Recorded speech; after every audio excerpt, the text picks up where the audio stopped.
What's up, guys? We are here back in action with some live streaming here on GG. We have the standard Russian cash PLO 100 that we're going to be running, and then there was kind of a decent 5-10 game going that I did have heads up, and so I figured why not, we'll just kind of keep playing that as well. So we'll get dealt in on the right and jump into the action.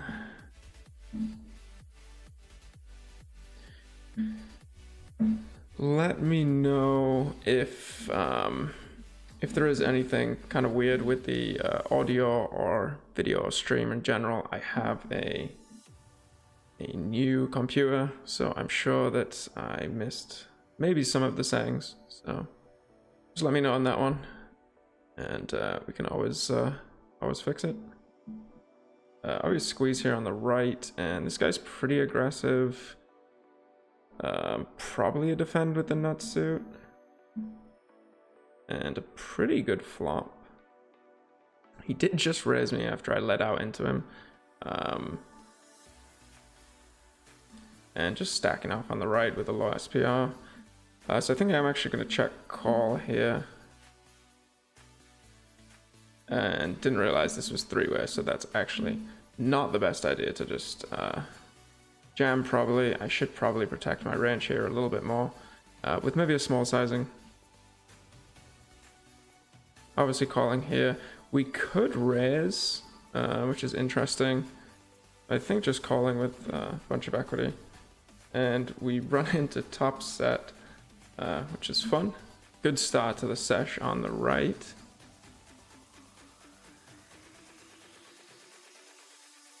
And lose the 2-pair on the left. Quick stack on the right. At least it was at the the 100 tables, I guess. And flopping a wrap on a dry board. Probably not too many leads on this board here though for me. And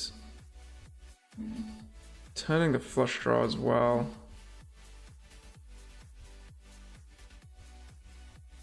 Not a bad hand to check raise on the right. I am going to bet now and maybe even raise against this guy.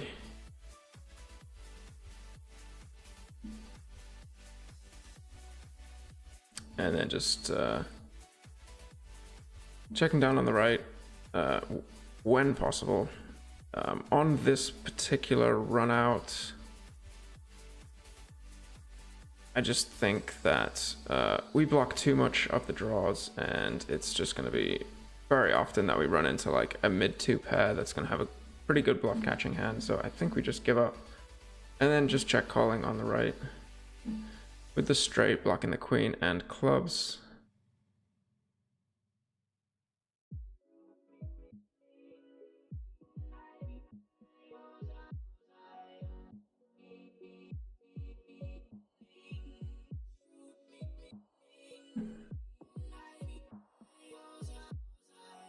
Pretty standard 3-bet on the right.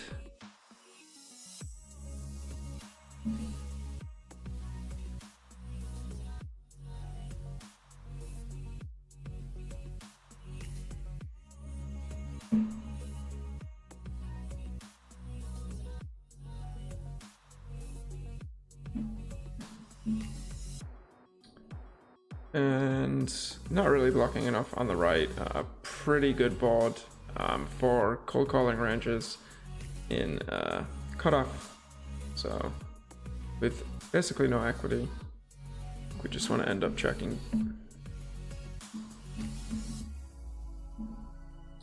And without a club here, I'm not really gonna be attempting too much. If this goes checks all the way through, there will be some rivers that I might bluff. But we unfortunately don't get the chance. And ISO raise here on the left.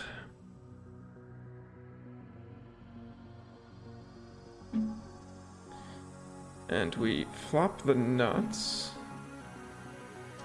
And I think against this particular player, who seems to be somewhat loose passive, I am just going to continuously bet. Obviously not a fantastic turn.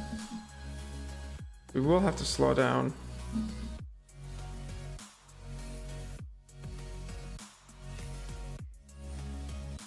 We honestly could potentially just lead and bet fold the turn against a player like this, which I actually kind of like better.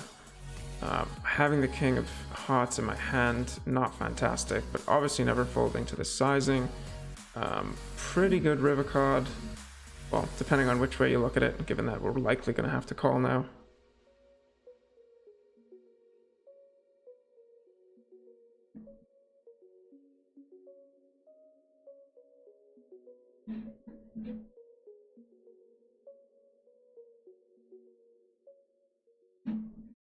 And can never really fold to the small sizing, but doesn't often seem to be too balanced. And yeah, we do run into the nuts basically.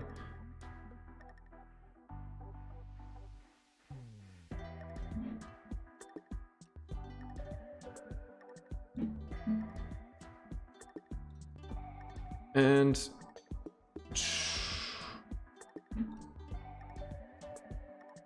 yeah, not a great run out. Unfortunately, when we check back the flop, there's not going to be too many hands that we would raise for value here on the turn. And obviously blocking turn draws when we get a call. It's just pretty likely we run into a jack here.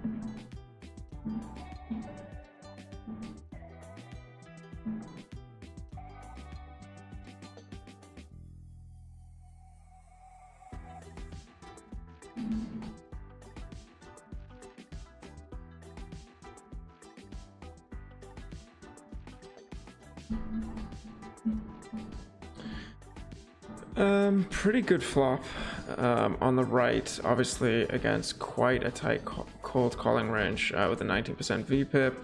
I think just check calling here with equity is the play.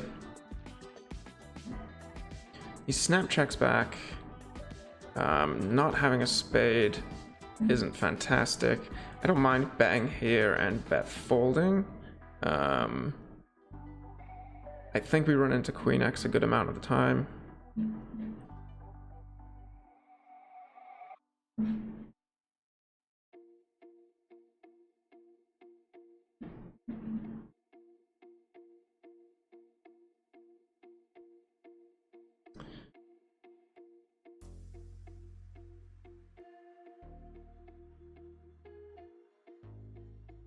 Bada boom. What is up?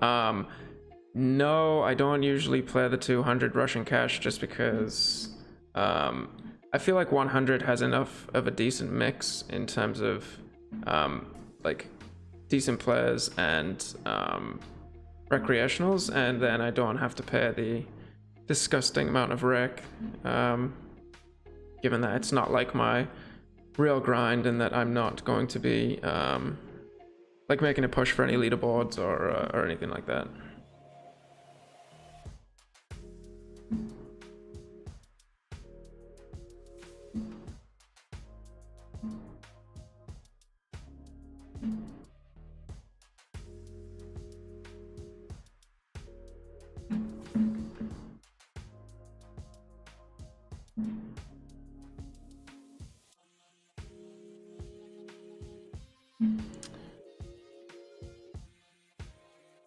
On this board with this SPR, I think with the backdoor flush draw, we just have to stack off hand. We don't want to slow play our hand.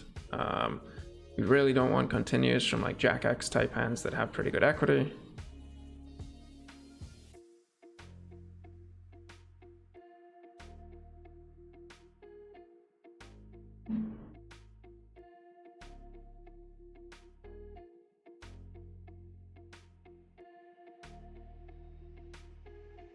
And was bet calling on the left. Our hand just doesn't play very well on a bunch of runouts, but has good enough equity on the flop and solid fold equity, given that we block 2 straights.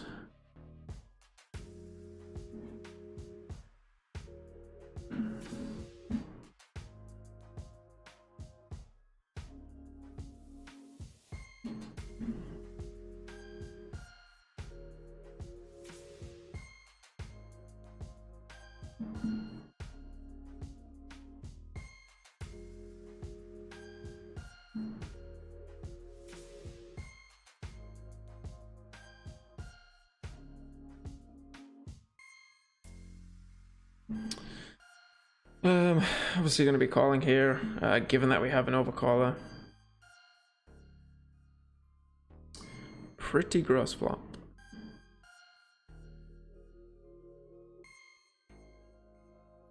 Snap check back. Interesting. Figured that would kind of be a range c-bet. I guess it is somewhat connected.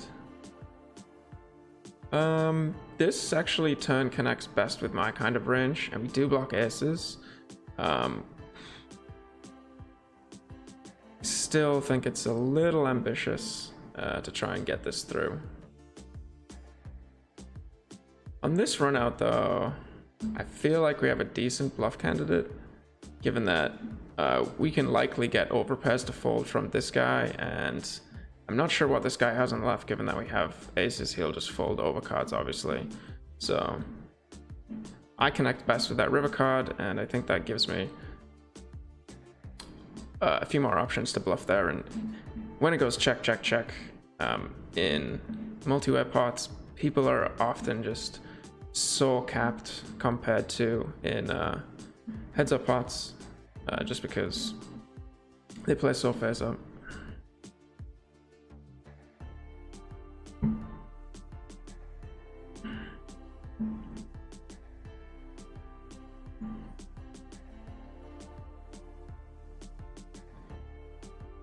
I mean, this guy is very wide, and we have kind of no hope with this hand. Don't expect to get raised with like anything like ridiculous that isn't value, and given my particular hand, I actually am likely going to barrel and maybe even triple off with this hand, just because he caps himself quite hard on the flop, and I think that he will overfold heavily to a small size here after everything misses, and so I don't think we need to go bigger than half pot to get draws to fold, and maybe even some weaker like queen type hands, but I doubt he's ever really folding that. And we get snapped off.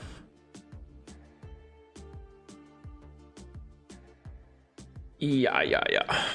Running into the nuts.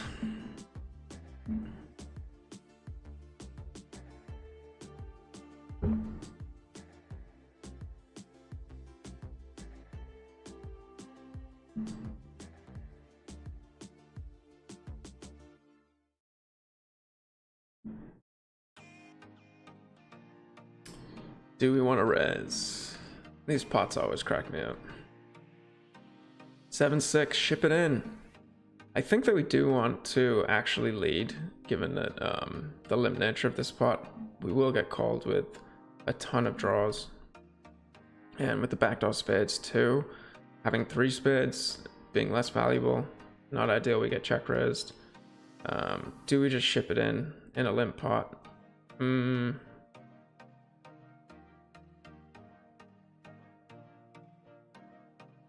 Problem is, if we just call, our hand has pretty bad playability, but potentially good equity.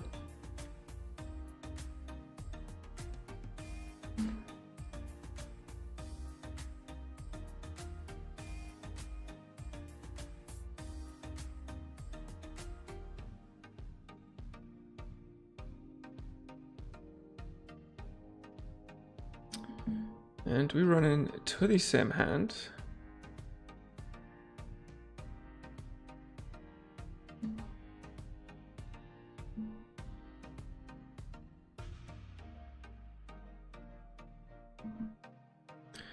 haven't seen too much action on the left yet. This table kind of all of a sudden does not look great.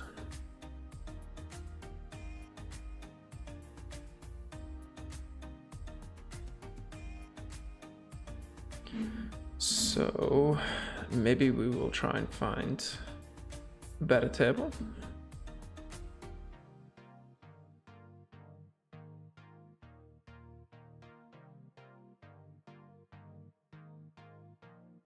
Kind of interesting on this side, on the right side here. I would expect, again, range betting on a board like this. So a little confused when he kind of goes for the check. But we're obviously folding.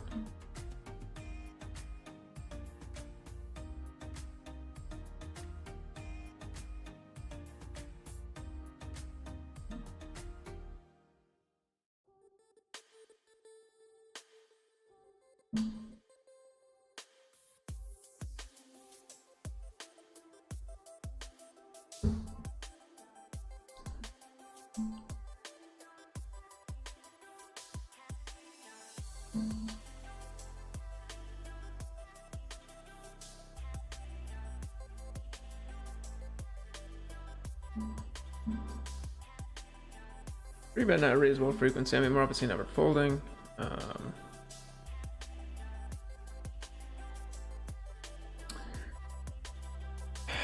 People massively overfold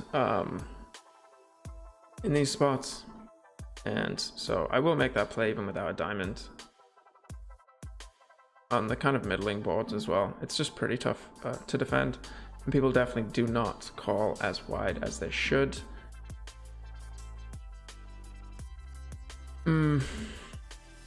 So tempting to 4-bet this. So tempting. I guess we call.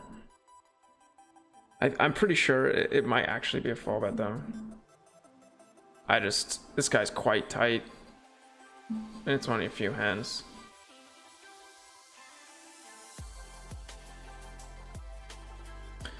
And that is not the flop we were looking for.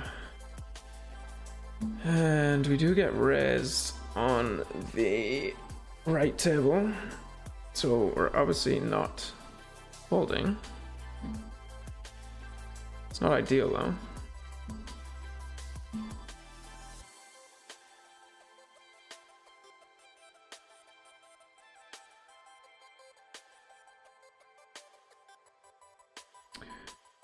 I kind of want to float here, and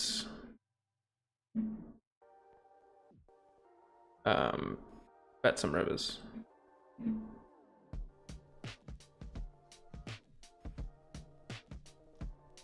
Not when he just jams.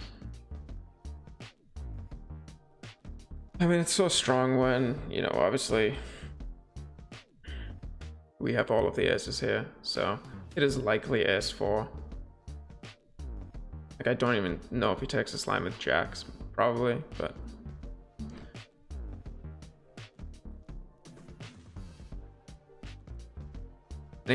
any idea how long I'm going to be streaming? Actually don't know. My puppy is passed out right now, so at least until he wakes up. I might have to take a break for a minute to take him out. But depending on how the games are, how interesting they are and the chat is, we'll see. Probably a couple of hours, I would think.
So let's see. Yeah, the other table looks a bit better, and we get min. This guy's pretty short. I don't know that we get to fold, but not looking great.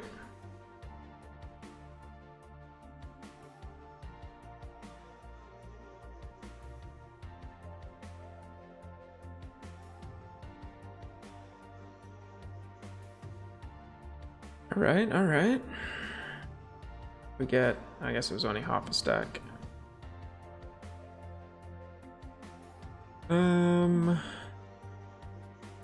Do we want to check raise this hand? I mean, not many leads on this board. If I'm playing against a reg and playing close to GTO.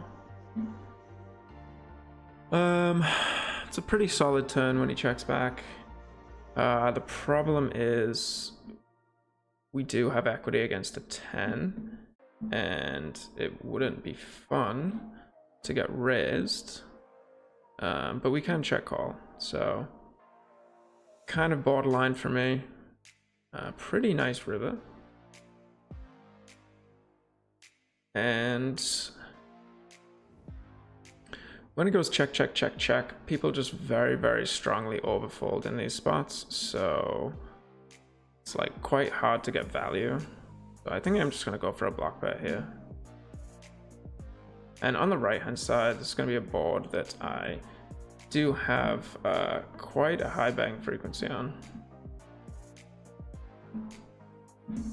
Probably missed out on a quarter pot size bet there.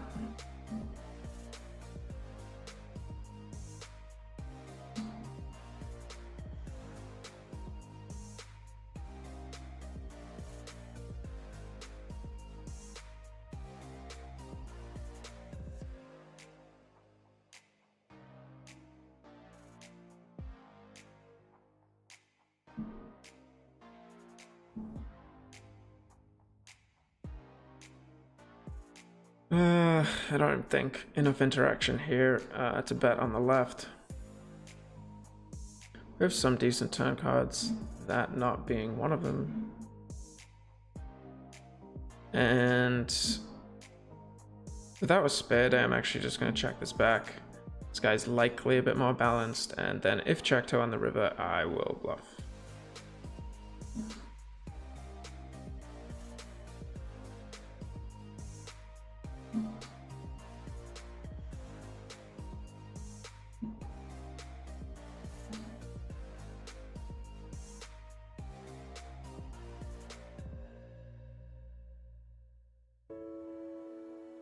So there's only one other 5-10 game going, and that is pretty full.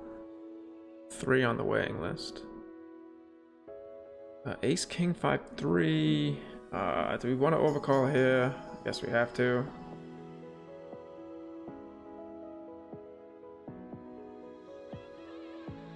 Oops.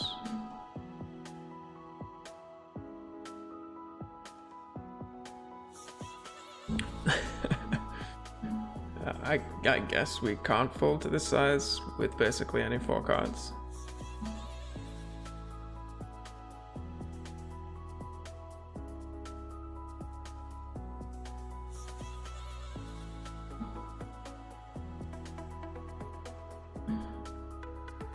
Not really sure what I would have done if I hit a flush there.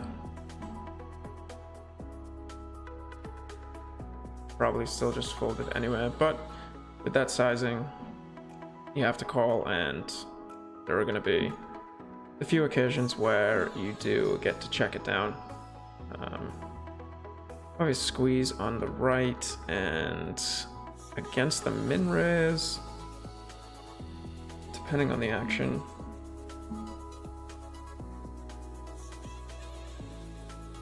I'm going to go for 3-bet and shipping it in on the right. Oh wow, that is very loose.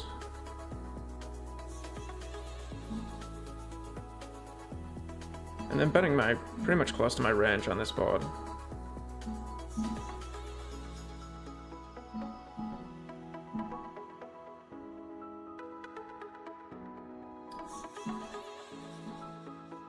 Oof, close, close. On this turn though, I will have a lot of checks. Obviously gets quite draw heavy out of position with the spade and with the straight. I mean, can we hit a bad beat jackpot at 510? No, we get the snap fold. Then I would actually cry, because that would be a lot of money.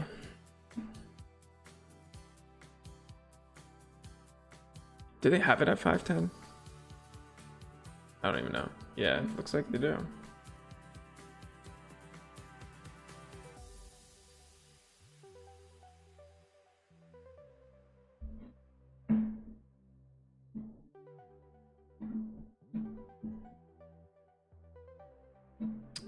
Just no interaction here. I mean, check back ranges are often like pretty weak, but I mean, can we check call ever? Probably not. Just folding here, multi-way. Yeah, I think.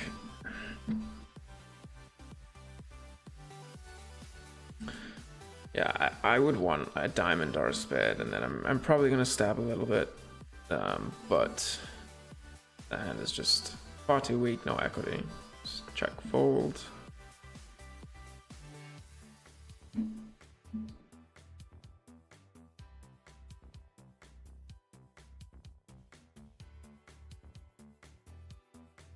I'm getting 3-bet by the nits today.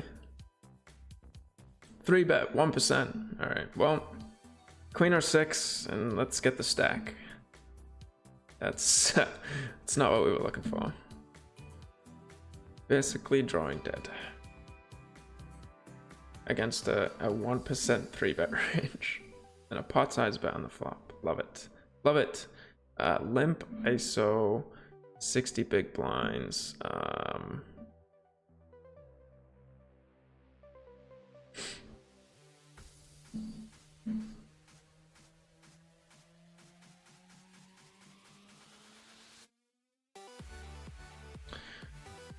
That sucks. So yeah, I think just a fold here.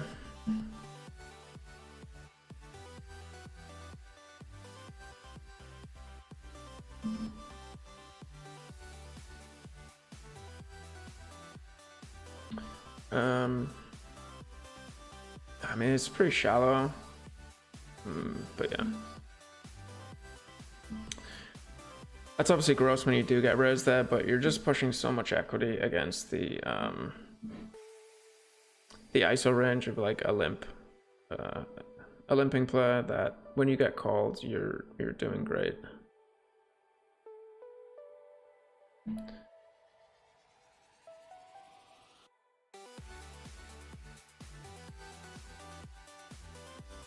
Pretty disconnected board here.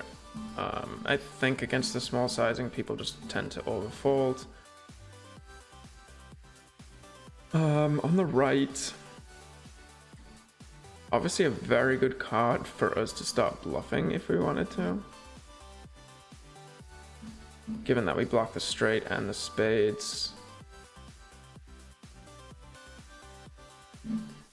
Thought it was three-way. Need to pay attention a bit more. But we do get it through.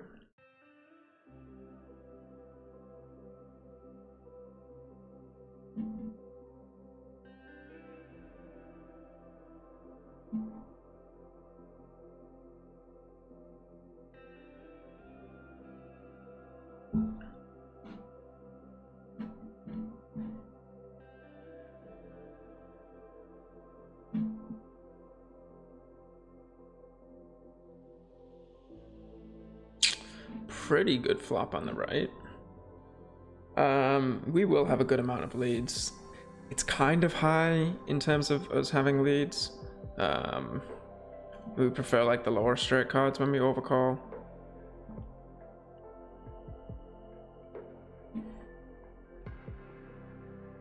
And on this turn, We do block hearts, we block a pair. I mean, we could check. I don't know how aggressive this player is. I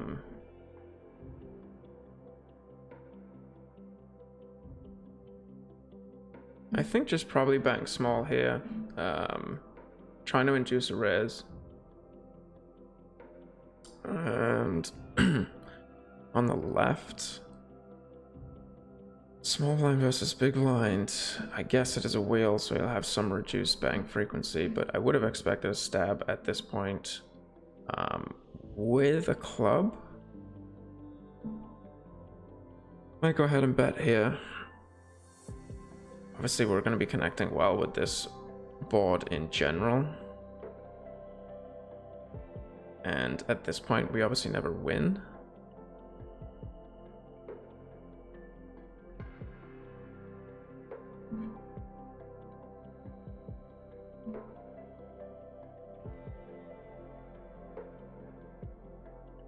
I mean, okay. Oh man, and I don't want to fold on the right. But we're just so likely against aces. I mean, I guess we could. Doesn't matter.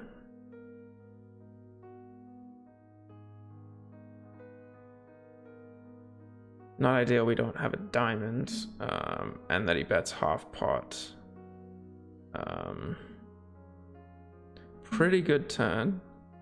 Pretty good turn.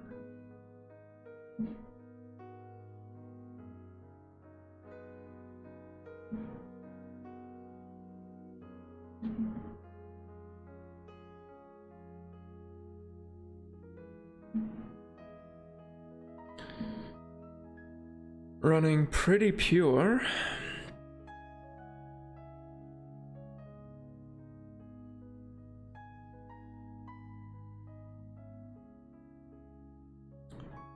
Calamity, what is up? Yes, it has been some time. I say some time, it's probably like 10 days or something since I streamed. But yeah, a lot going on, lots going on. Very busy. Obviously the new puppy, and kind of taking some time out as well.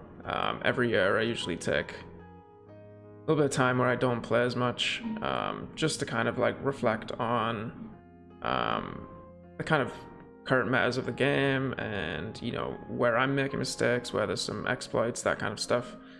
So that's mostly studying, and yeah, so haven't really been at the tables too much.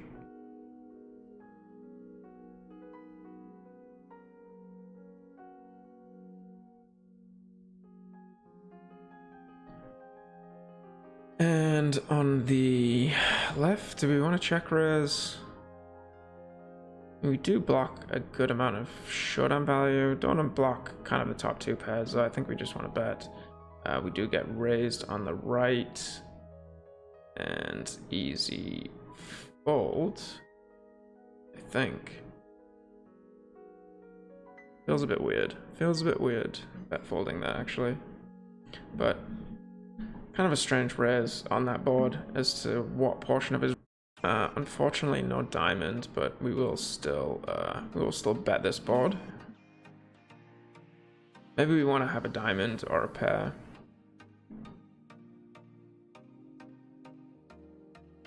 And potentially want to bet a little smaller, given that he's a little bit shorter.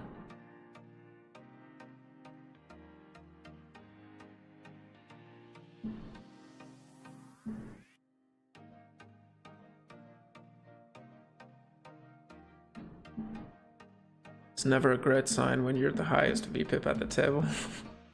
So,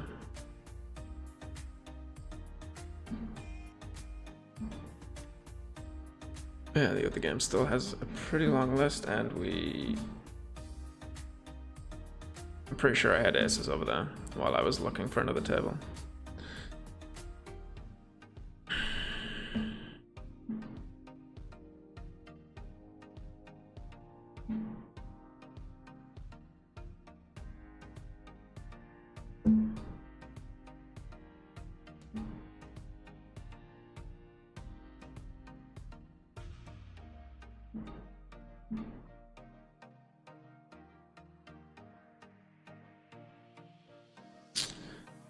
Pot size bet out of position. I mean, these are hands that like probably a solver is never gonna fold, and apparently my time bank is an automatic.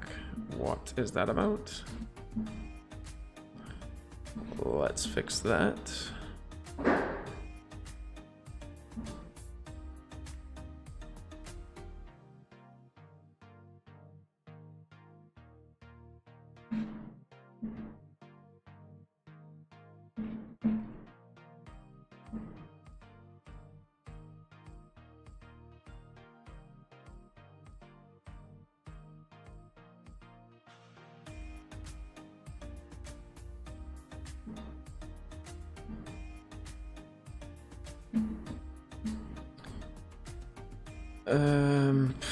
I mean, can we fold 2-pair? Probably want some more time bank or a straight blocker, yeah.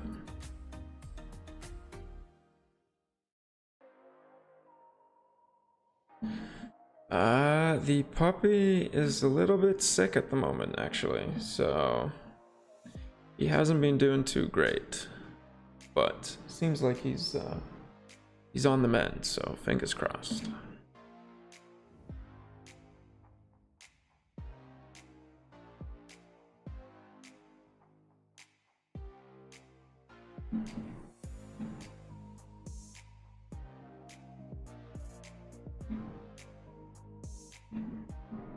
I think on the right it's a little bit too light to bluff this hand. This feels kind of strange in terms of pot size bet. Obviously not folding with a blocker, but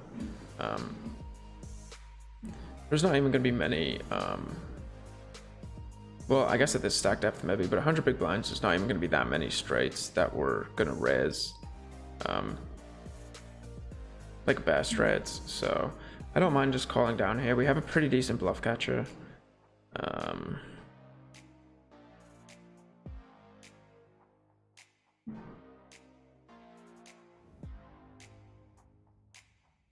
And yeah, I think this is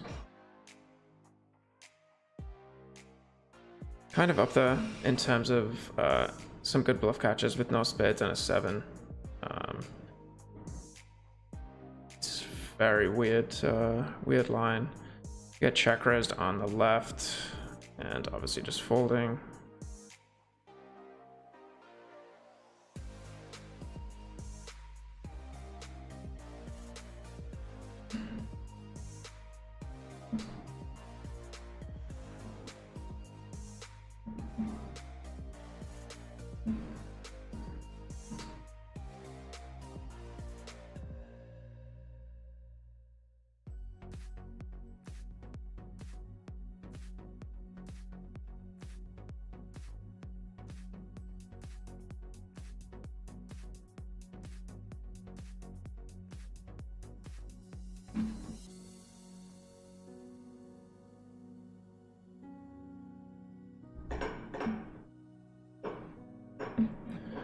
Probably gonna exit this 5-10 game, to be honest. It is a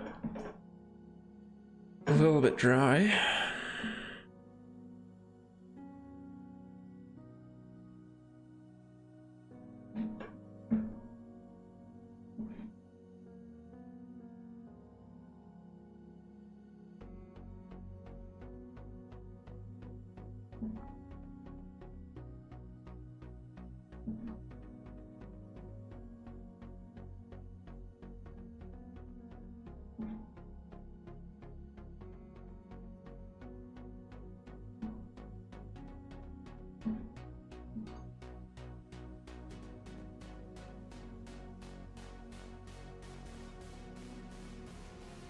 And I don't think that I would pot on the left-hand side. I think I would probably use a smaller sizing so that I can still bet sets with blockers, and obviously don't need too much protection.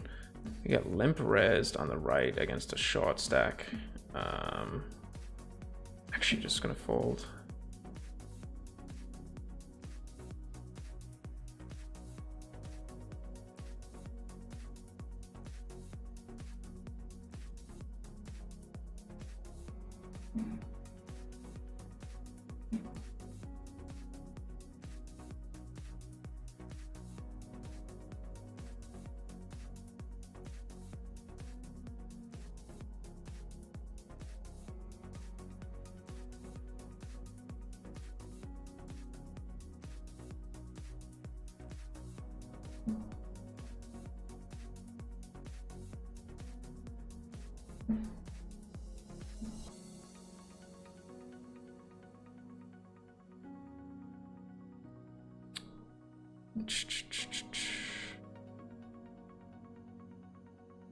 I mean, do we call this guess? I mean, we are not running too hot today, guys.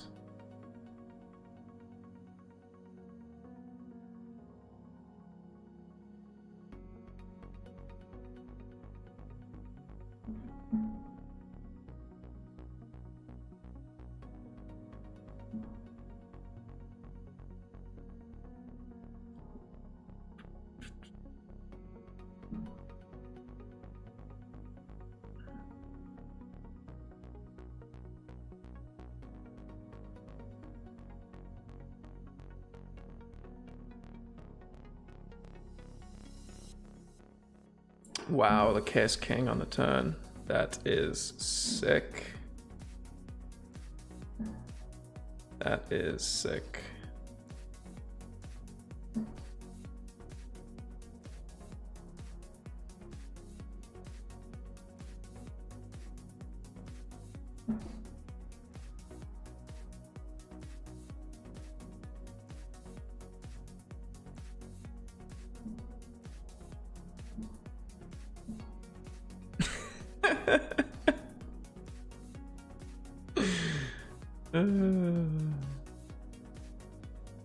Where is the laughing emoji?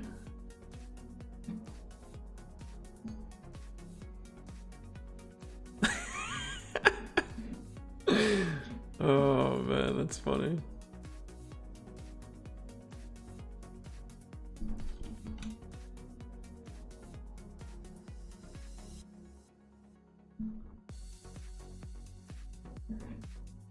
Try and get some tilt.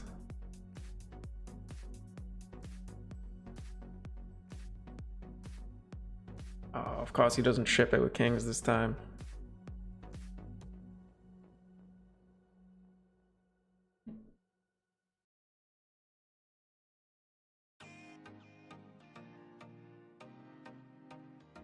I didn't realize we were three-way. On the right would have just been folding. There's a lot of outs.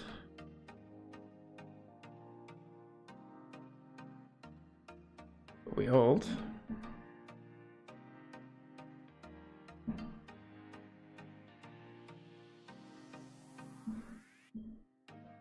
Oh no.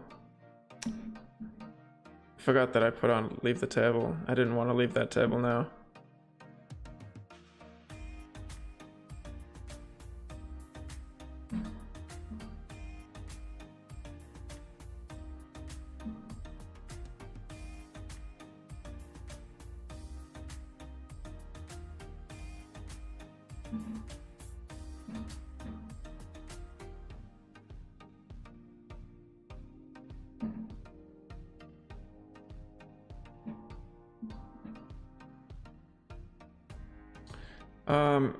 I mean, three-way here, not fantastic in terms of the flop in a three-way, three-bet pot.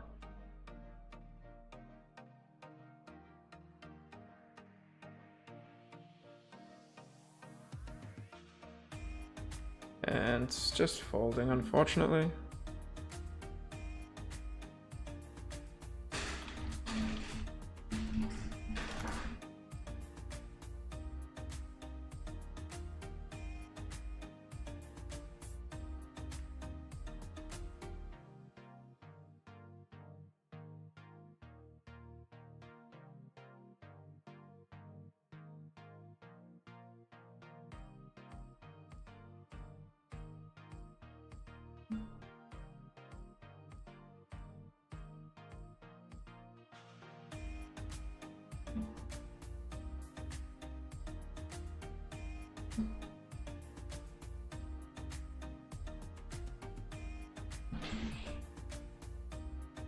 Sorry, just trying to simultaneously contain my puppy.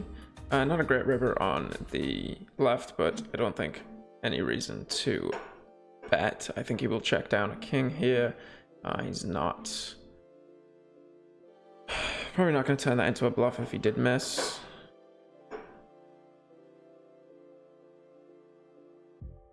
And these guys aren't really loose enough to raise.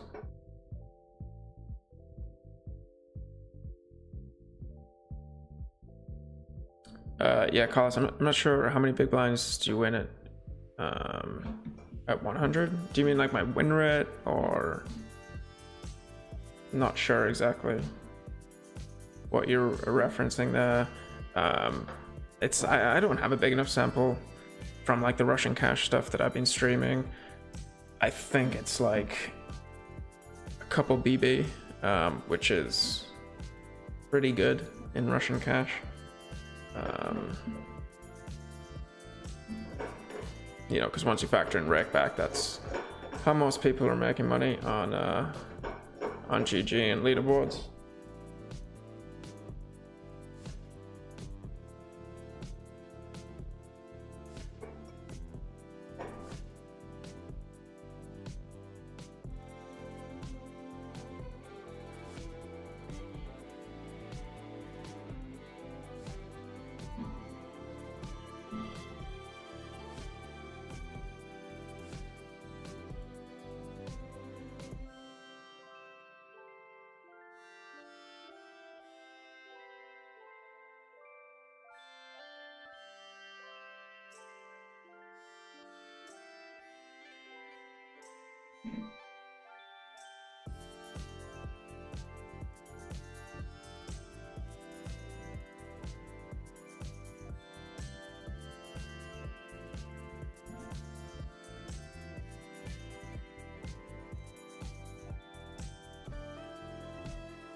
My puppy is now awake. He says hello. Say hi, Kai. Say hello. Not a board that I'm going to have many leads on the right. But with two backdoor flush draws, definitely can check call and the gut shot. I mean, I'm happy to stack off against the big blind guy. Turning the nuts now. A lot of other straights out there. So just gonna kind of bet small.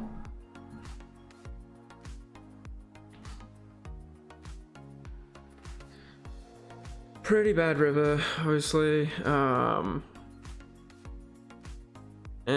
the question is, blocking a king, do we still just jam for value?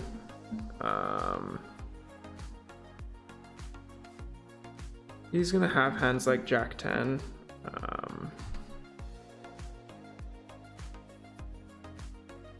I think we probably just want to check call. Unfortunately, we do block like the club draws that he can have. We could be missing out on value from a lower straight that's just gonna check back. Yeah. And okay. Okay.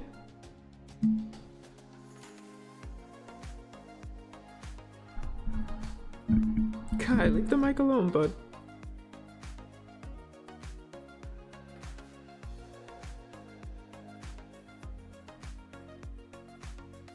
Could argue to open that, given the some of the decisions that we've seen out of the big blind. And it will definitely open it in tighter games. Come on, buddy.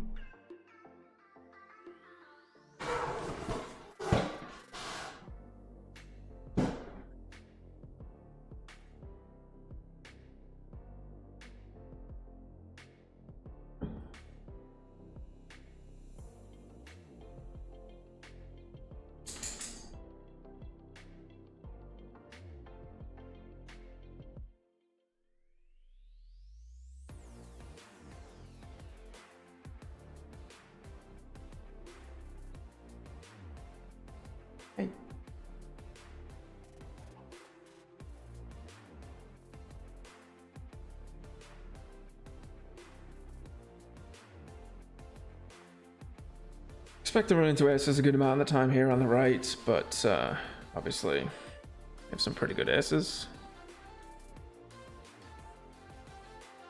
And given that we're kind of a bit disconnected here with the double suits, kind of makes a bit of a better hand to 3-bet.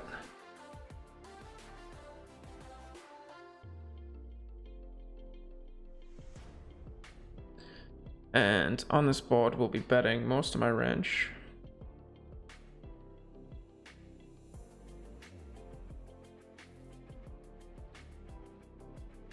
Four, nine, or ace.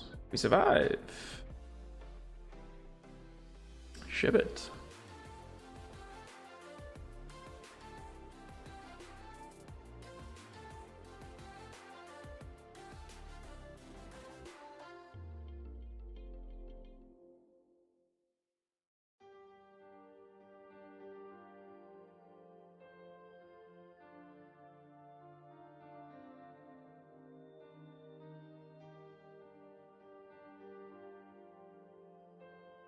Tempted to call this against the min sizing against this guy, but it is a very trashy hand.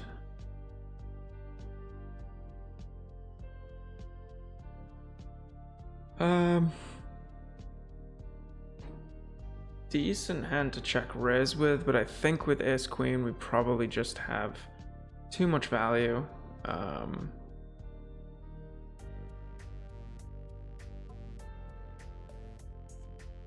To turn it into a bluff.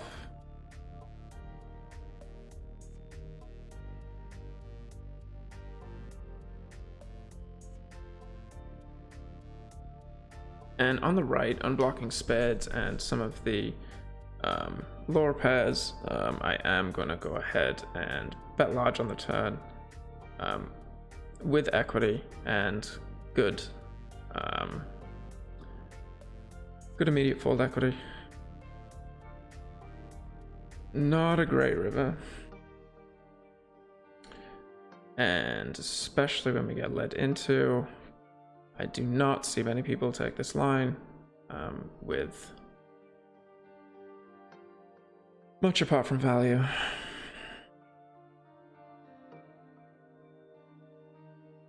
And not blocking the straight, I think we just have to let it go.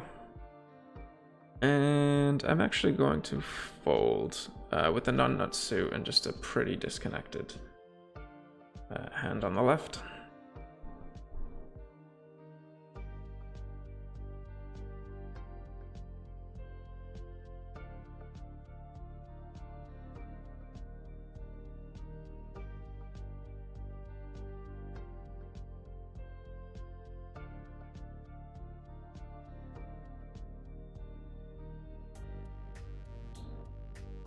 Why am I dull out?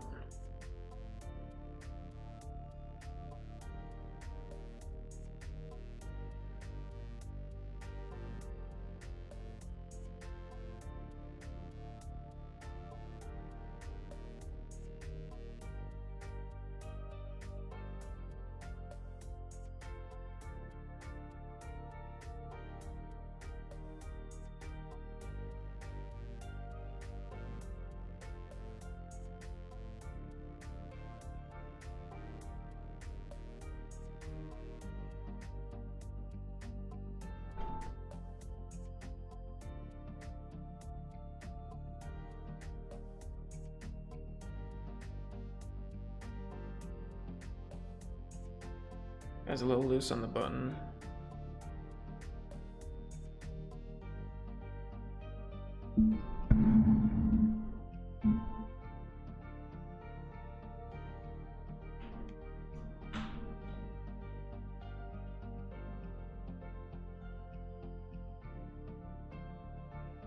You could make an argument for betting, but with the lower end of the straight draw, no backup. I mean, we do have the gut shot to the higher straight, but I think probably checking back here without at least a single heart is probably the play. And check to, I will bet this turn, given that obviously there's a one card straight there that we're doing better than now. Pot size bet, obviously never folding. No real reason to raise. Snap check.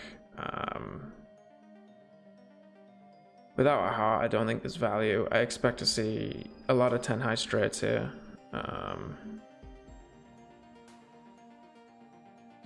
And he does have the 10 high straight, but with a set.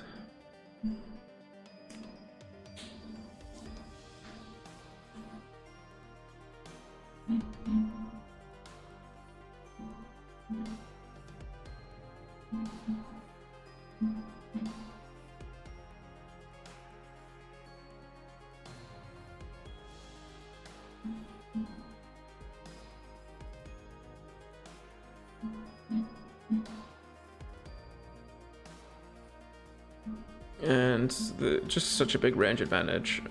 Small blind versus big blind on this board are going to have a high betting frequency out of position. And not a great turn, particularly for my range.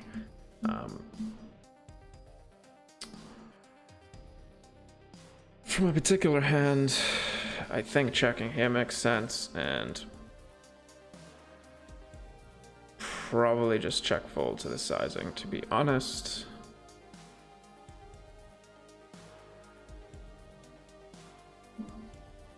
Be nicer to have a 10 there, or to have, you know, obviously like top 2 pair there with a gut shot. You're not folding, but we just kind of have not too many good outcomes for that particular hand. Even if we do make our boat, we can often be cooled.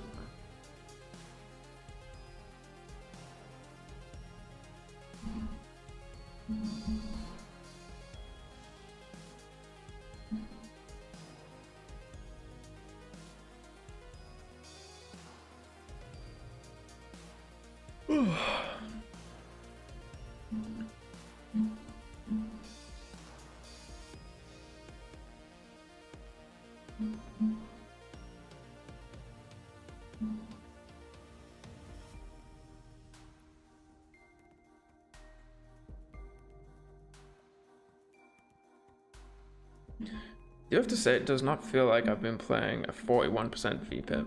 That seems a little off.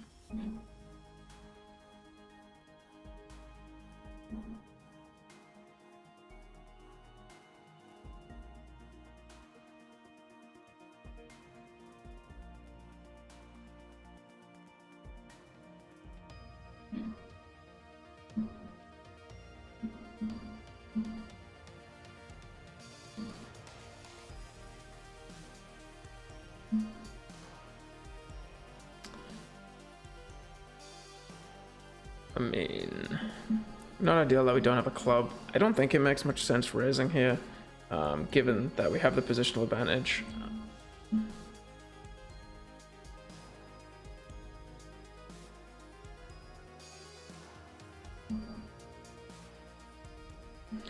And the check on the turn. Question is, do we rip it and get him to fold? Any flush draw?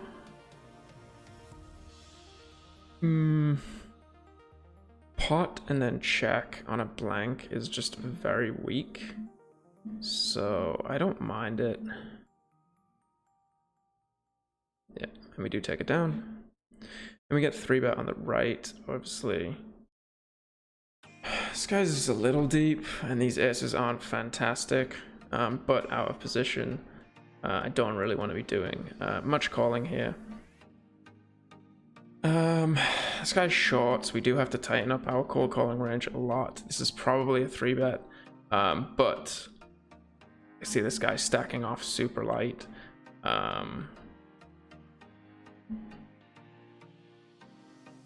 So I don't think we're going to end up pushing too much equity. And we get into a lot of these spots where it's just SPR1, and he's not going to make that many mistakes.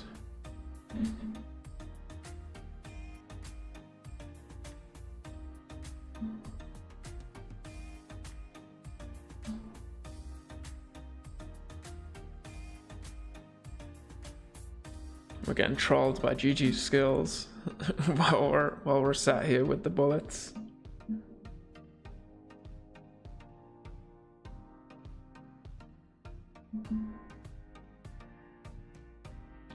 Time banking it, even though I just had like 60 seconds to think about what I was gonna do.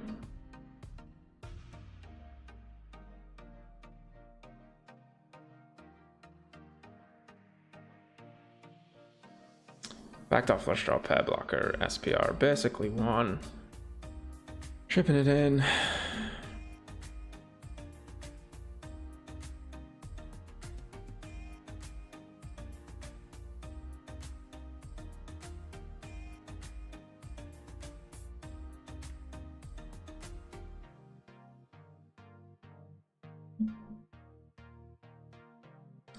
And we chop it up, fair enough.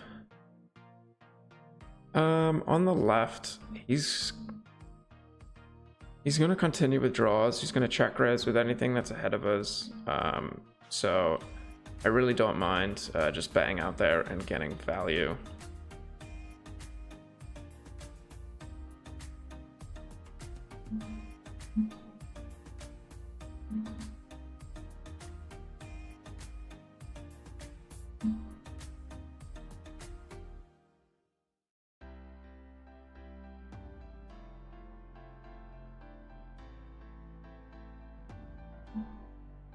All right, we'll be right back.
No worries, Clammy. I appreciate the concern, but he's I think he's getting back to it today. He started back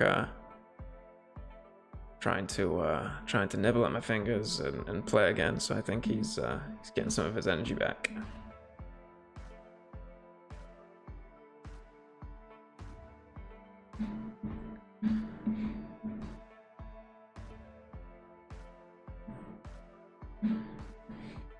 And we flop the quads. I mean, this is obviously a range bet, so just looks too suspicious if we check.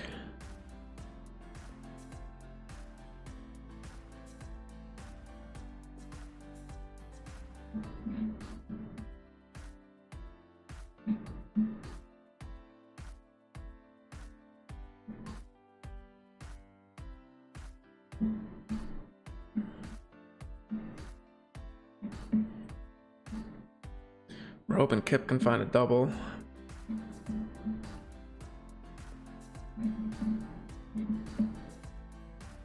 Or a triple, maybe.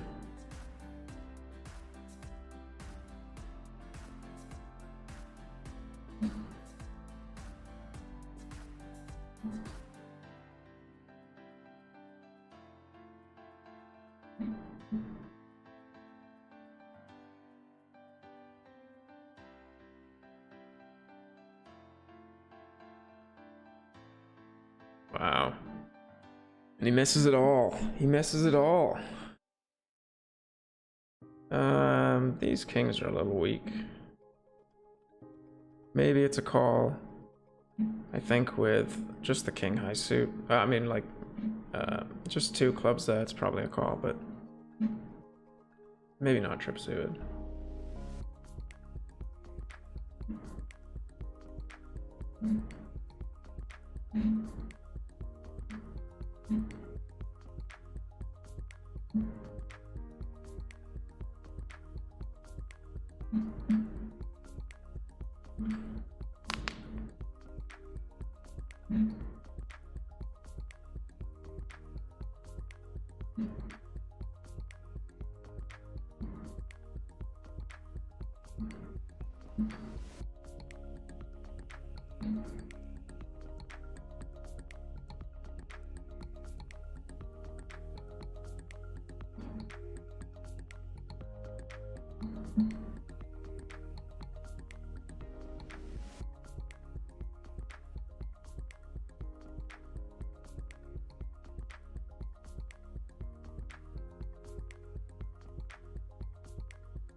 Against this guy, I think I would like to 3-bet this hand, even though it shouldn't really be with the 5. And given that I do have a 5 and somewhat block the lower end, this is going to be kind of a range bet for me. Unfortunately, well, I guess that's a pretty good card. But, you know, we block kings, queens, jacks. A little deeper here, I think we do have to call with this hand.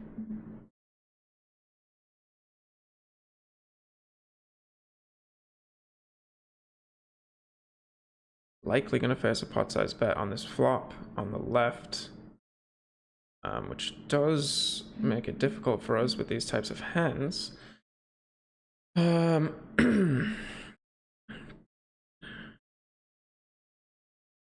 We never get a better hand to fold.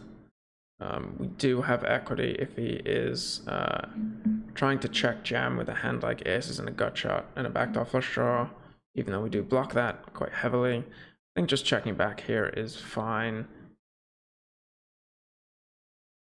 Pretty good card for our range and hand. So I think that we do have to bet this card with our specific holding.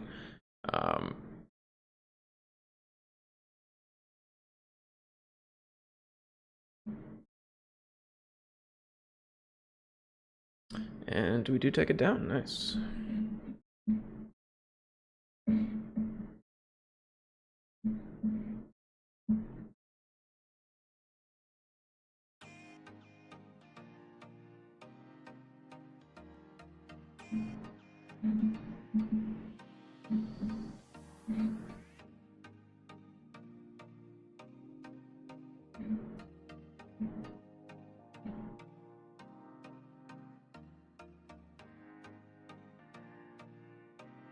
Obviously, pretty weak kings. Given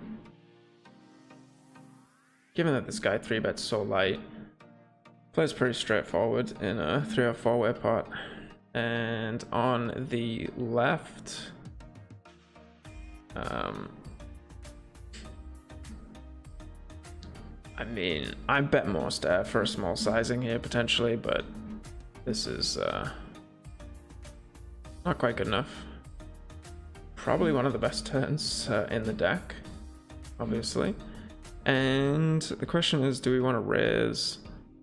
I don't think so on this particular card. He's going to have obviously a lot more kind of 2 pairs and straights. So I think calling's just fine.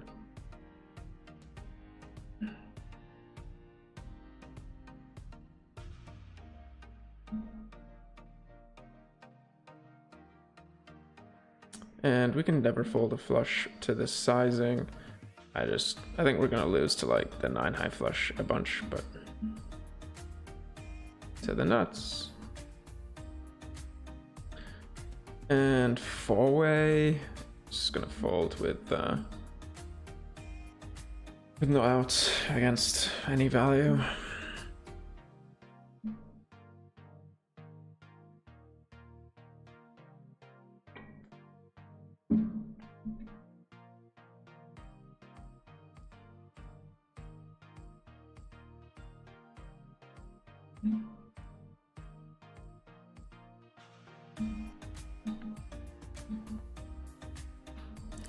At least we didn't bet the turn. Or raise the turn, I guess. Because we wouldn't have liked the answer.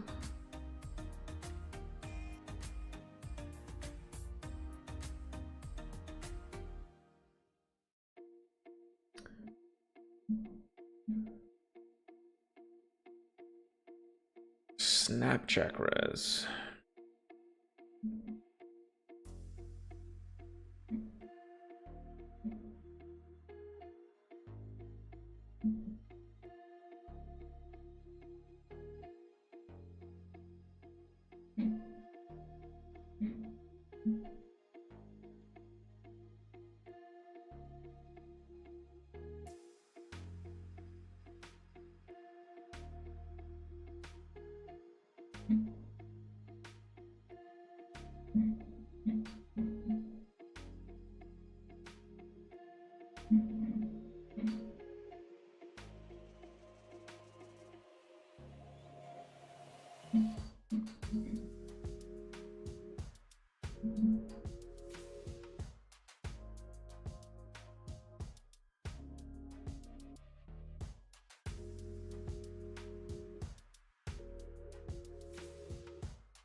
This hand really hits to get 4-bet, and with the tighter opening ranges and the kind of lower 3-bet kind of ranges behind, I don't mind just calling here.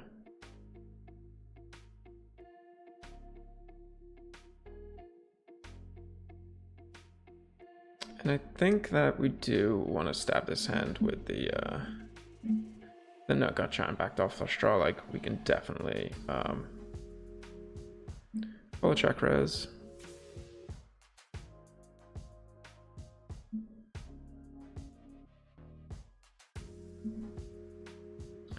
However, given all of those things that we block, I do want to check back the turn now. We obviously have some equity against the straight and some rivers we can bluff, so it would be unfortunate to get check raise and have to fold the turn. And then betting for value on the left, I don't think he ever checks back a straight on an ace high board. And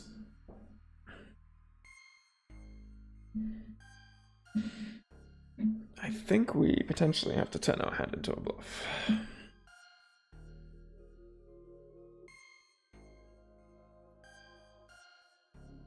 I think we lose to 2-pair too often, and maybe even some straights.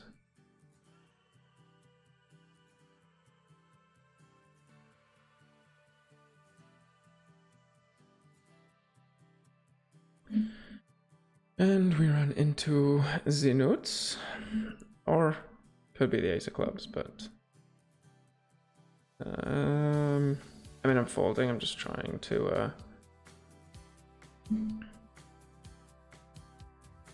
think about what his range looks like after the check check turn.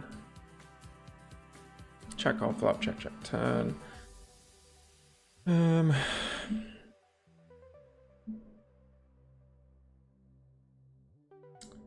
And obviously 3-betting on the left.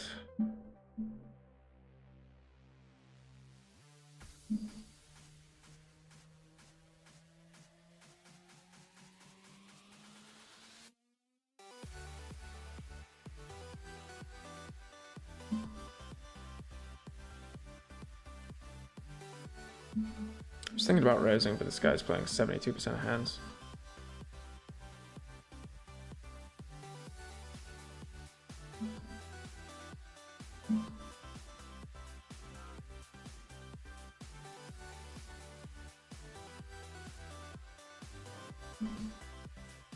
And obviously a very good turn card for us. We can... I don't think that we're really going to value town a king here. We don't really need any protection. Sure, there's some straight draws,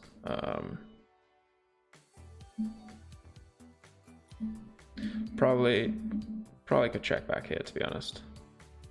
But I think these types of players are going to lead out with a straight. The thing is, if I bet third, what do I do against a jam? Is he ever going to check back kings or a 4? I think we do have to value bet though.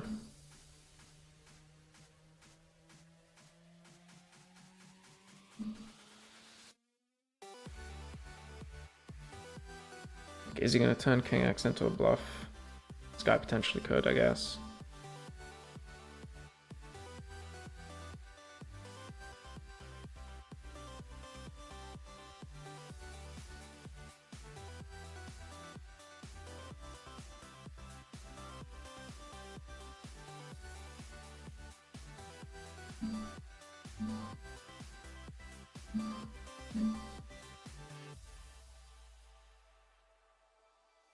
Pretty gross spot.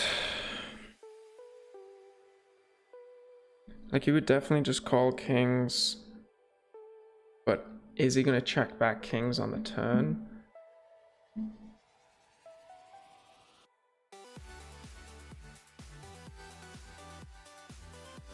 And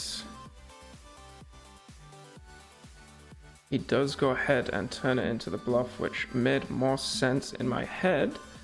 And we ship a pretty nice pot.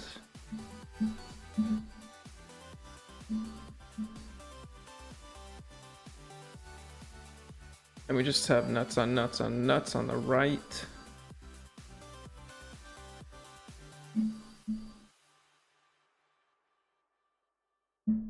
But I think we do need to bet.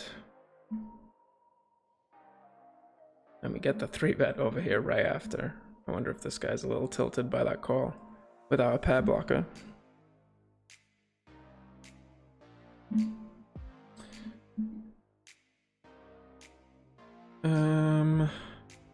We probably shouldn't be folding this in position. And I'm gonna value bet the second nuts on the right. Off pot size bet. Don't think we get to fold with the backdoor flush draw and likely some good 2-pair outs. And turns like that we can obviously bluff.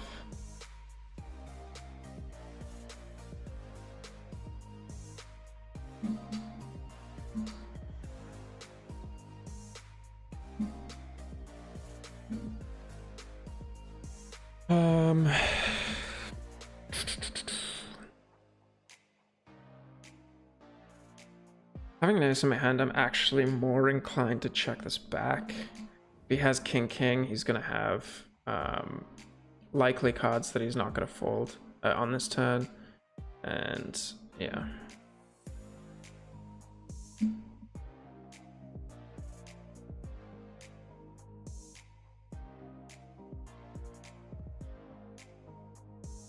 And I mean, it's a clear value bet.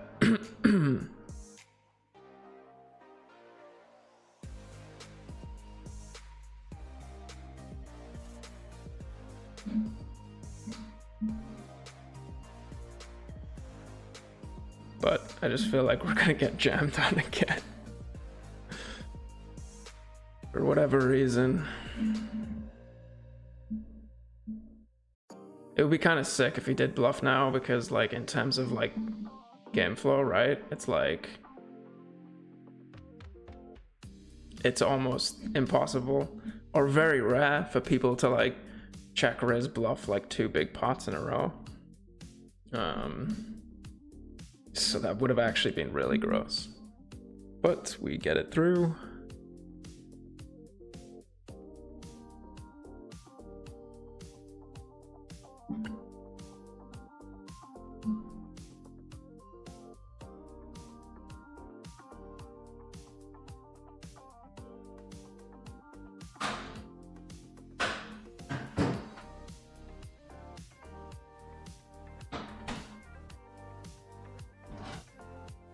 Top set should probably bet that.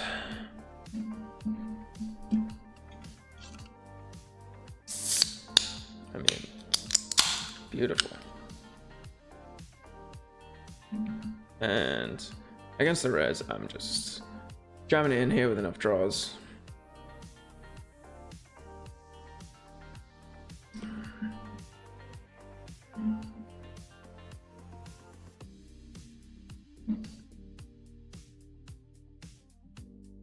Okay, always nice to win the first. Take 2 down, ship it.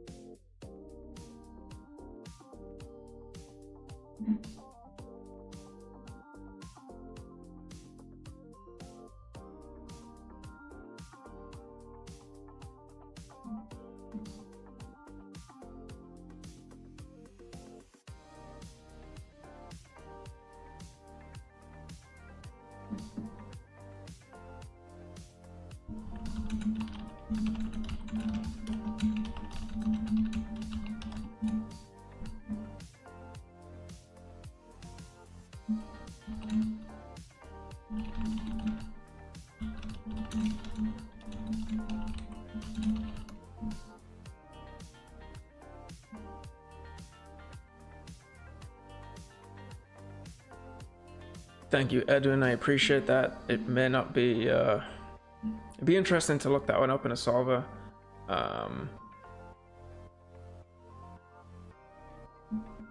Because without a pair blocker, it is definitely,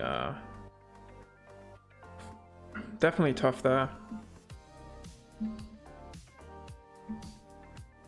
I think in Russian cash, I think I probably fold that hand.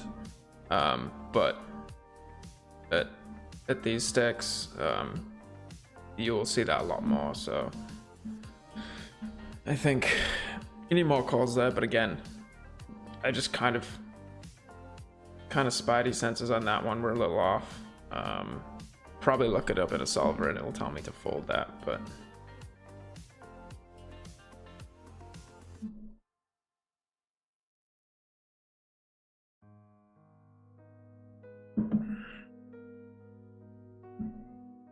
and I think we have to call hands like this against this sizing, especially in position.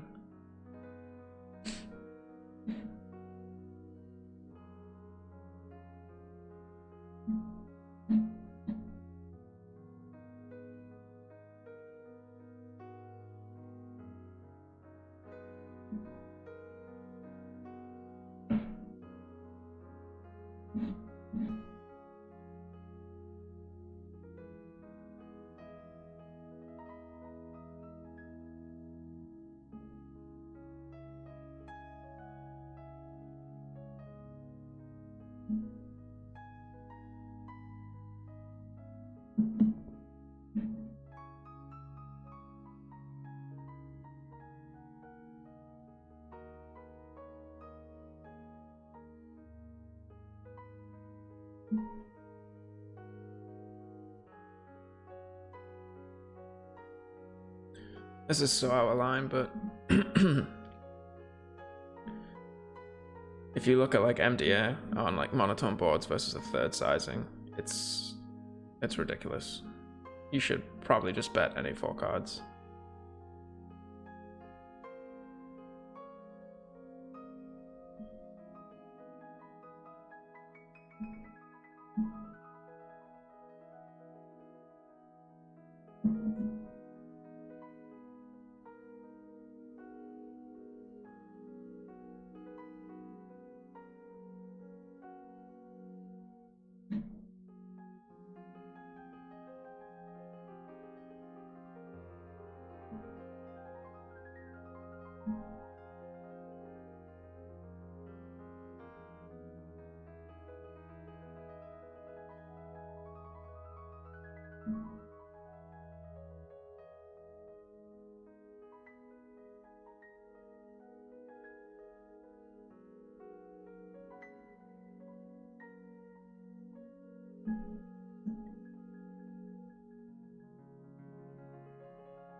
I can't explain everything that I'm doing as well. If you see me like doing some kind of weird stuff, because some of it is like in the part of like my strategy refresh, for how I'm actually thinking about the game and how people are actually playing. So I like obviously can't say all of my plans on stream, because that would not be very good for my win rate.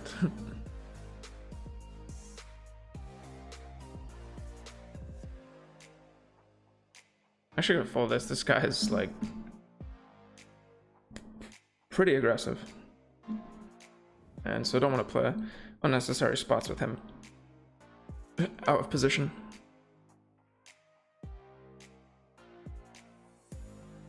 Calamity, that is good to hear. Sounds like you've been crushing my friend in the No Limit Hold'em streets. What stakes are you playing in that? Oh, you're telling me right now. 30 BB, 100 in last 15,000 hands.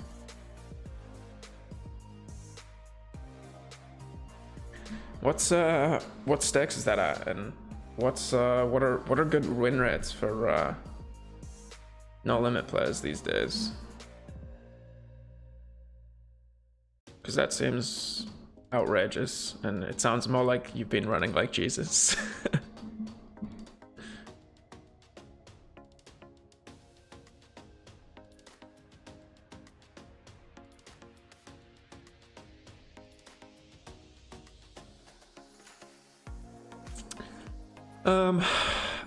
Given that we don't have improvement to the current nuts and we block one of the straight draws on a dry board, I think this is a jack that I'm actually going to check back. And we flop top set on a very dry board.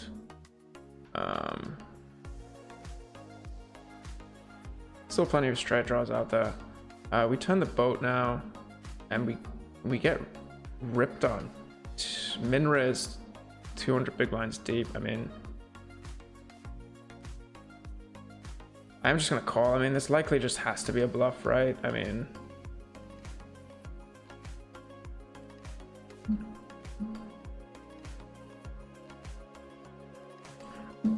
and so I think we want to check here again. I mean, I really don't know what hands he can have apart from like 3, 5, 6, 8 maybe.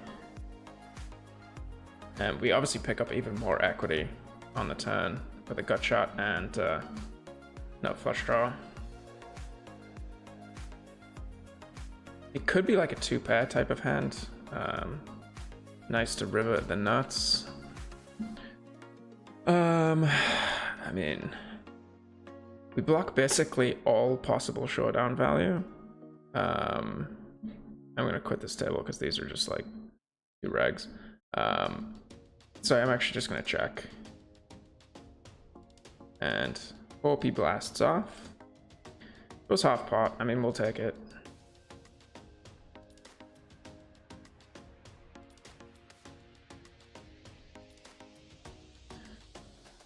Do we jam looking for the hero call with like the 10 high flush?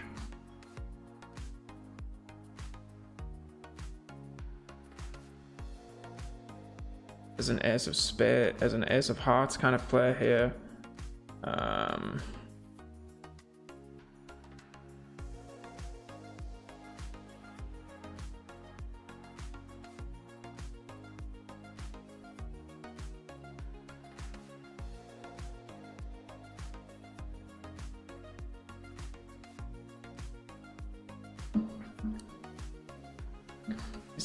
He's tanking. And folds. let's see what other games there are. If not, we can just open up another table of Russian cash. There is another 5-10 game going, but it doesn't look much better.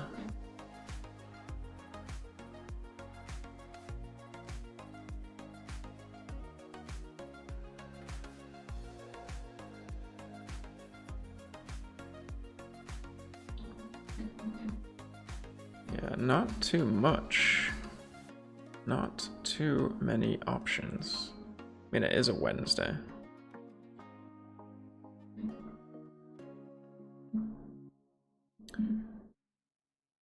Rohit, what is up? Welcome to the chat.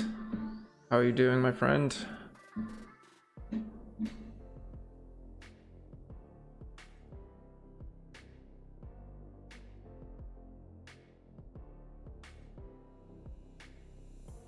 Oh, I appreciate that. A great fan. I appreciate the kind words, sir.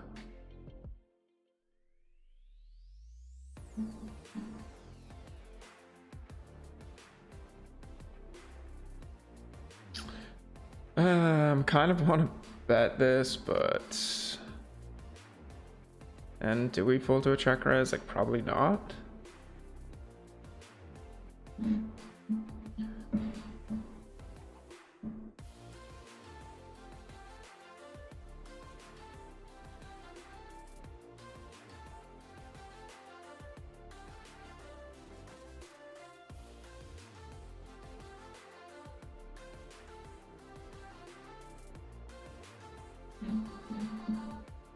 It's kind of nice having the Russian cash reg table mix, so I'm gonna try and find another table. We could just sit down at a 1-2 table.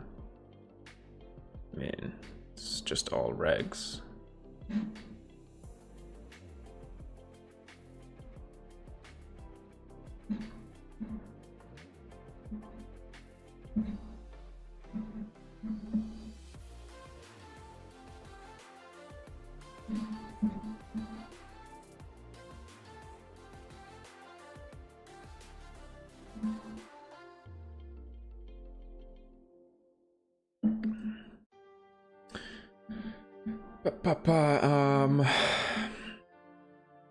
Here, obviously, he'll have a lot more 4-5, but still not too much in his range. I think with the King of Diamonds and enough future showdown value, we do want to check back. Hot on the turn. Thing is, we don't have equity against the straight, but we have, like, obviously half the deck that we can, like, shove on him on rivers. But calling in the hope of trying to get people to fold flushes,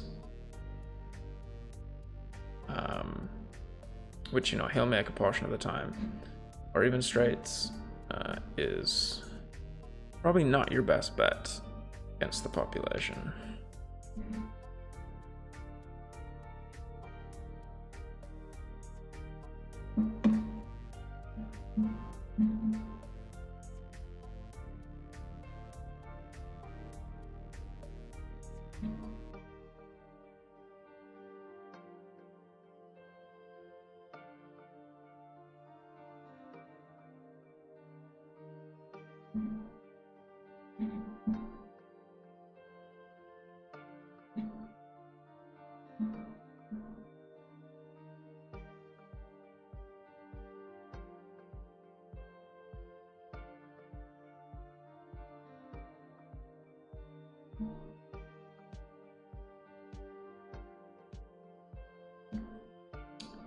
I mean, just very hard for him to have 4-6 in his range, but he'll have plenty of overpairs and flush draws, or just flush draws in general, so I have a high lead frequency on this board, so definitely want to donk and get some protection.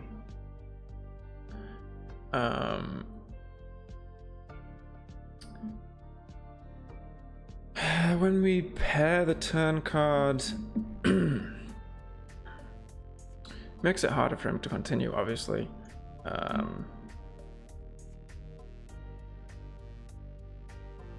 With the 4 diamonds, I mean, we could check. Yeah. We obviously give him some some rope with his flush draws, but given that we'll have a high frequency on this flop, we'll have a good amount of bluffs. And great river. You know, you can obviously have rivered sets and 2 pairs at this point, and so I think once we check after betting flop, our range is somewhat capped, because obviously this is a great card for us when we have the straight on the turn. So I think a smaller sizing here makes sense, and I think we'll get looked up with hands with no diamonds and even 1 pair type holdings. But we do not.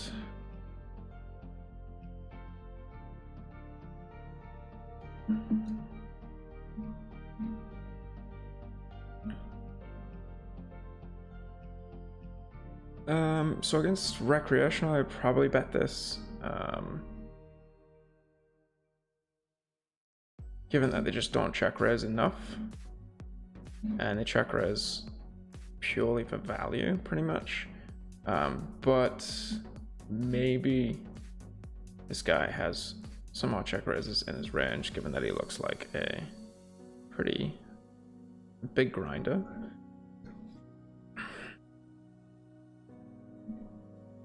I think on the turn, though, we pick up some more equity.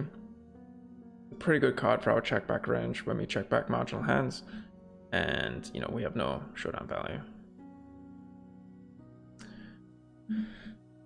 Bro, hit, yeah. A solver is a very complicated thing, my friend.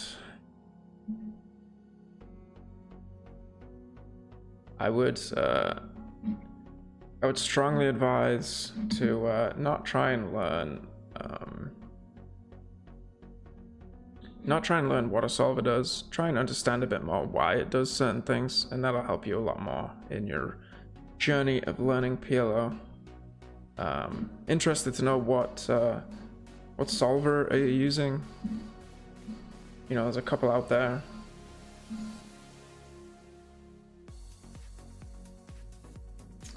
How's the population here? I presume you're talking about on GG.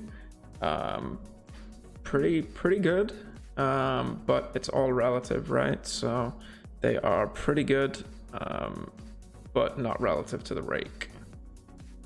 Relative to the rake, the population is technically not great,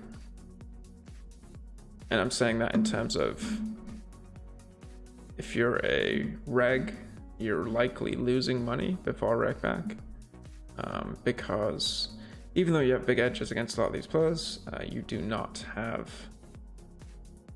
edges post rake that people are taking.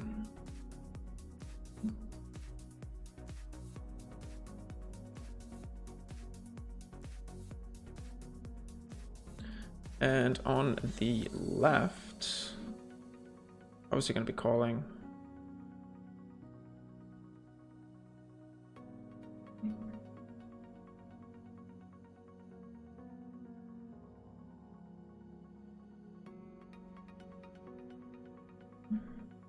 And large sizing on the turn without a diamond blocker, and blocking some of our own outs, bottom set, I think pretty straightforward fold.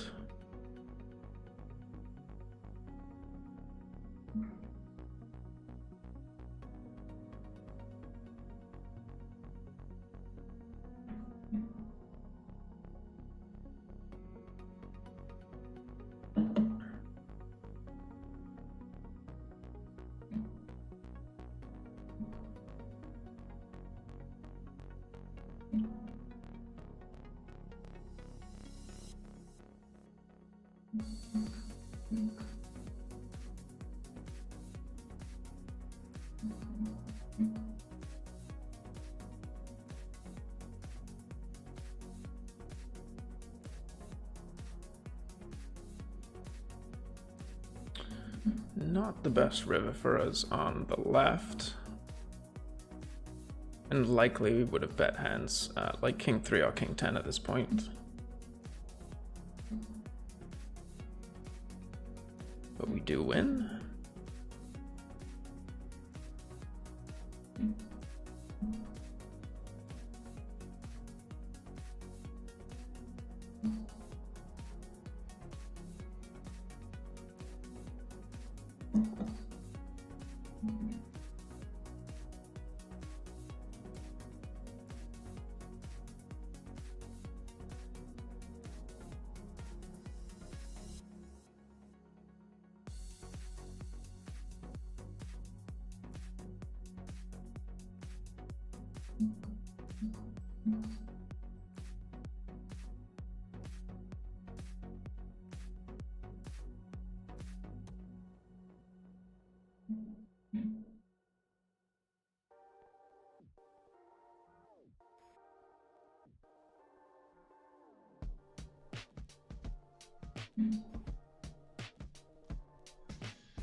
Vision is solid. So I've used both. I mean, I'm biased as well because I'm an affiliate for the PLO Mastermind, but you know, so I love those guys' software and like the videos and stuff that they have. My only problem with Vision is it is a little bit harder in my mind, and maybe it's just because I'm used to PLO Mastermind, is it seems a little bit harder to figure out why a solver is doing something, the way they structure it. Like it seems really good for like checking whether your hand is right or not, or you made the right play. And even the training, honestly, in some aspects, some of the training's better than the Mastermind, the way they have it structured. But when you get into a spot and you break out the actual range and you find out why the solver's doing stuff, like the Mastermind, where it has like the different buckets, it has like the different kind of subsets of the buckets, and you know, if you get even the sort of higher end like desktop version of their trainer, it'll show you like the equity buckets and the equity charts and that kind of stuff. To me, it seems a little easier to figure out the why, which is the really important part. Like learning certain combos to bet or not bet is not very useful. It's okay at the start with pre-flop and some other things, but it'll run out of its usefulness pretty quick. So yeah, I would strongly suggest checking it out. I don't think I feel like they're probably similarly priced, I'm not sure. But yeah, as I said, you can see in my link that if you do sign up through that link, you'll get a session with me explaining like the best ways to use a solver and how to get the most out of it in terms of that specifically, in figuring out the what and the why a solver is doing something, rather than learning combos.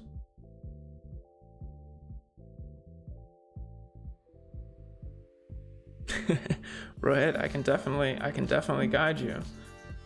Just click on the link below, sign up for a 30-minute intro session with me, and we'll get to work. Sizing on the right was too big. It should have been a third, and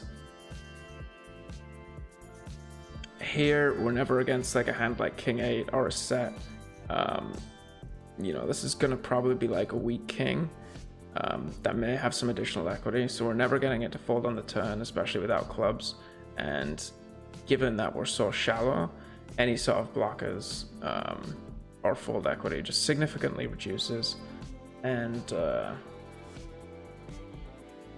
yeah, I would say that we actually have some showdown if he checks here. I think we run into King X a lot, but obviously against the bet, there is nothing we can do.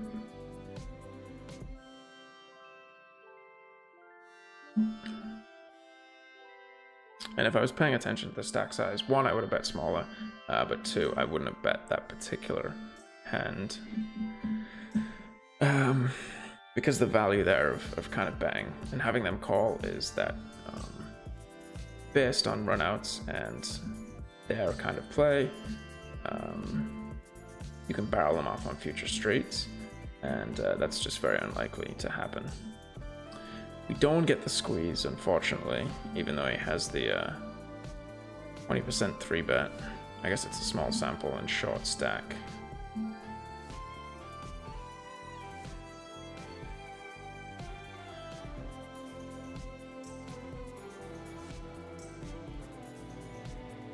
I mean, do we have to stack off against this guy? SPR 1.5. Guess we can't fold to half pot.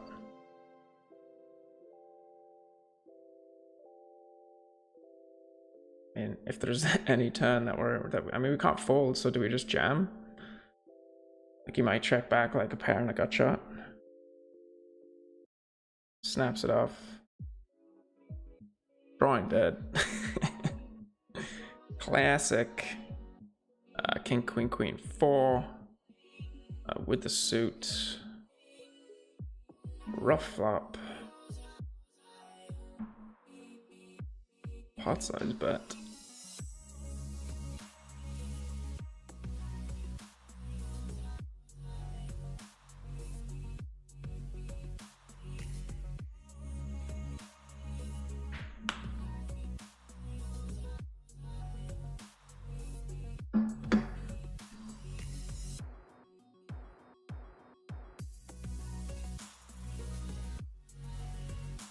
Question is, if we pot this, are we stacking off?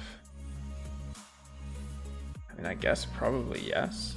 Like, what strong hands can he have on this board is what you kind of have to ask yourself. And the fact that we have a gut shot, 3 overs, and 2 backdoor flush draws, as well as an incredible amount of fold equity, I think that leads to a pot sizing there. And you'll have some pot folds, maybe like, it's going to be like sub 10%.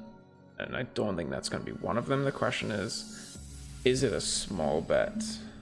But I don't think so, because I don't think you can fold the equity in that hand. So small betting doesn't achieve much, because you'll just get more continues, obviously.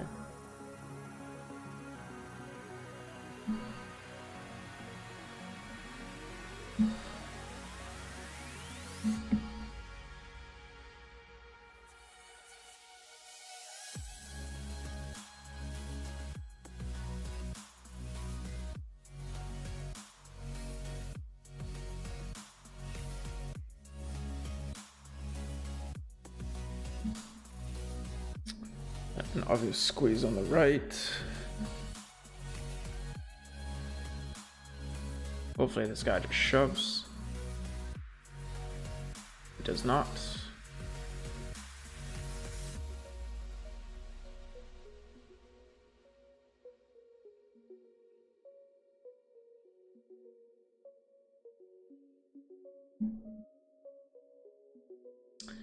We want to min raise or call. I think with the 7 of clubs, I think we block enough to just stack off against this guy.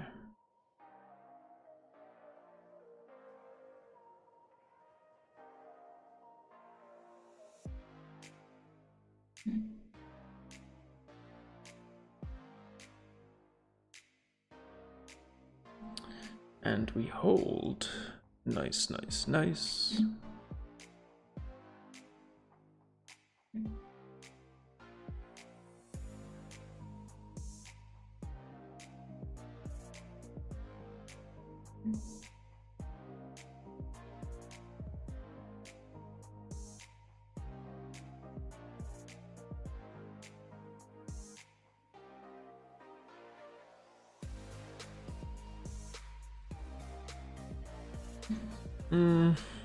I think it's probably best to just check call a turn.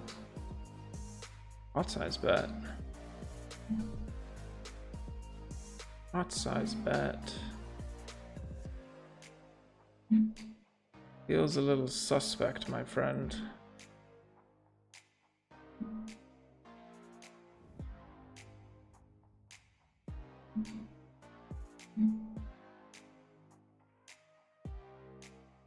He just knew. It was just value owning me.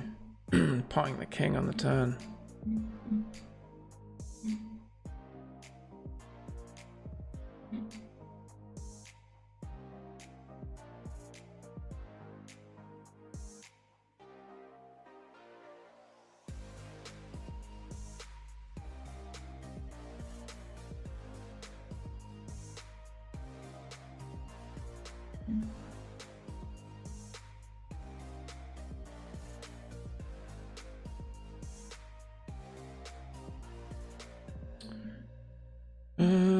just gonna flat here. Not bad, not bad.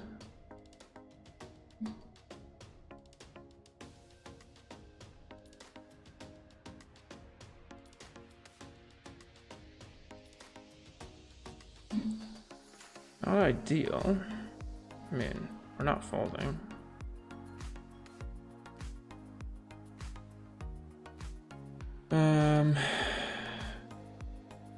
We obviously want to go for value. Snap check though. Are we gonna get check ripped here?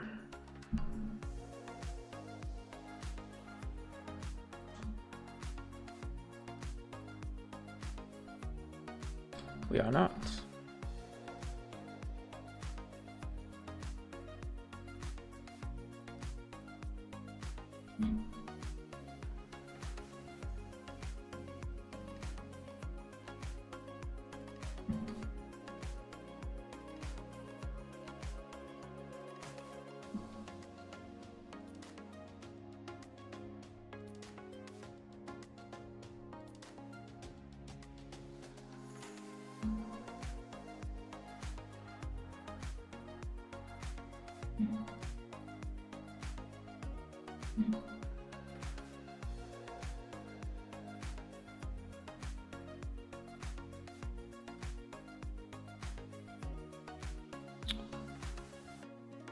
I'm tempted to call here with the suit. Both these guys 3-bet a good amount, and that would be a not fun spot.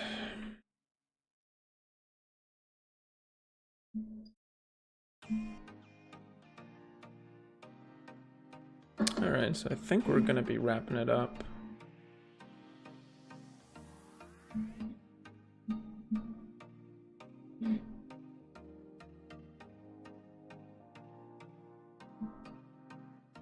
Shortly.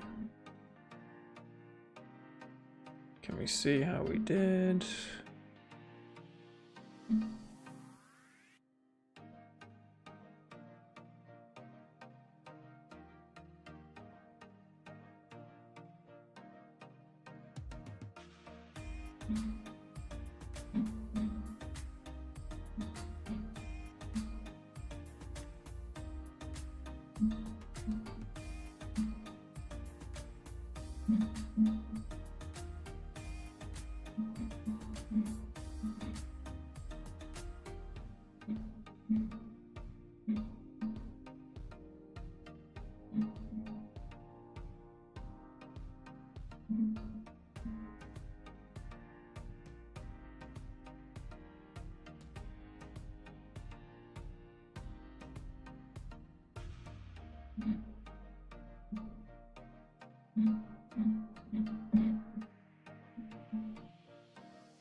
I mean, pretty solid quick session with the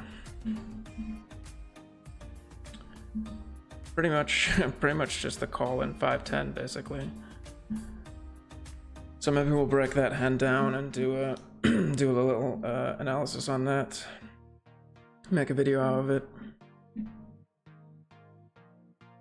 But this will probably be the last hand here.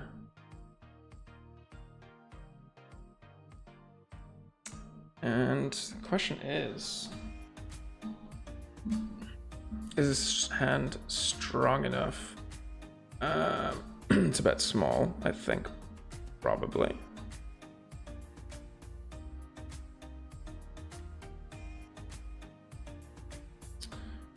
Rendeezy, the biggest trip was good, thank you. Saw some friends out there, you know, played a good amount of poker. Not a crazy amount though, it wasn't necessarily the purpose of the trip. You know, made a couple grand, had a fun time. You know, yeah, just all around good trip. Definitely can't complain. We'll probably be heading back out there in the next couple months to go play some WSOP events. See what's going on. We get 3-bet here, obviously, for our last hand. I do have a note on this player. and should have a big checking range on this board.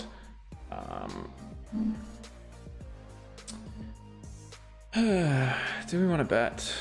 I don't think so yet, given our holdings. Obviously we don't block aces, but we can definitely get that to fold on later streets.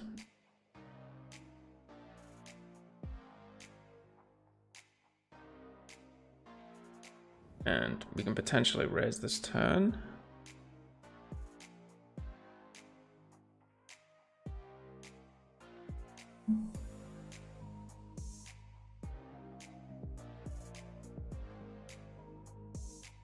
Do we have a check back a pair and a straight draw though? It's just not really believable.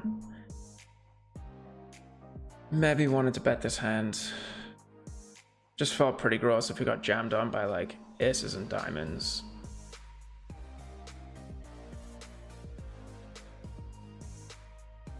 And just taking the showdown value. I don't think we're getting aces to fold at this point, so probably a little bit of a misplayed hand to finish up, but we'll see. We'll dive into it when we get back into the lab training, so we'll see how that one went. But yeah, that is going to be it from me, guys, for today. Hopefully back sooner than we were last time.